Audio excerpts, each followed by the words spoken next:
Hello, I'm Kevin Kresge with TriTipTv, and tonight we're going to do a little preview about Ironman Western Australia. Ironman Western Australia is held annually in Busselton, just north of Perth, Australia, on the west coast. It started in 2004, and they're expecting over 1,200 racers this year. Tonight we're going to be discussing the pro field and who we should expect to see some big things from.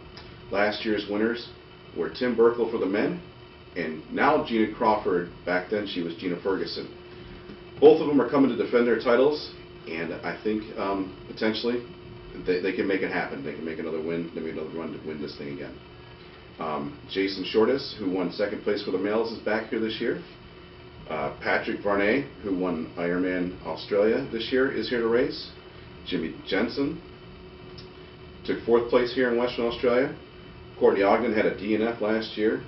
I'm sure he's back to prove that he can take this course and potentially take the win. He had a nice race out there at Ironman Canada in 2009 where he took third place finish. Peter Verbruzek. This guy's quite the athlete in the Ironman realms. He raced 8 this year, or this will be his 8th this year. He has taken 5 top 10 finishes. His best results this year were third place in South Africa and Brazil. Thinking about the two courses there, South Africa and Brazil, they're flat. Western Australia is flat. Over here in the States, Western Australia would probably be equivalent to either Ironman Arizona or Florida. So it plays to the people who can stay in the aero position for 112 miles nicely, which is a very hard feat to do. It takes a lot of training to be comfortable enough to stay in the aero position for that long a distance. Over on the women's side, we have, once again, Gina Crawford, who came in first place last year. Charlotte Paul, who came in third place at Ironman New Zealand. Kat Baker, who took third place here last year in Busselton. Sarah Paulette, she took fourth place in Western Australia last year, and she also took fifth place this year over there in Ironman Australia.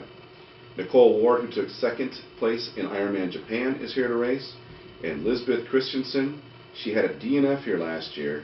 She took fourth place at Ironman New Zealand, and she came second in Ironman Louisville. This is a pretty good field for this race for this time of year. A lot of pros are doing their off season, but I think these folks are looking to get their slot solidified for the 2010 Ironman World Championship in Kona in October, and which probably isn't a bad thing, knowing that after February they're going to be fighting for their spots with the new format that WTC came out with for the pros. And you can go on to www.ironmanlive.com to read all about that if you're interested. But anyways, getting back to my picks, I'm going to put myself out on the chopping block. I don't have anybody to go up against this week because my partner, Giuliano Terrell, is on vacation. But him and I have talked a little bit about who we thought were going to come in and win this race, and I think we both agree that Tim and Gina are probably the best suited to defend their championships.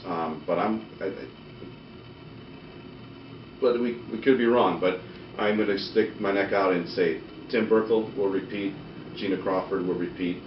I see for male second place, I could see Patrick Varney coming in second,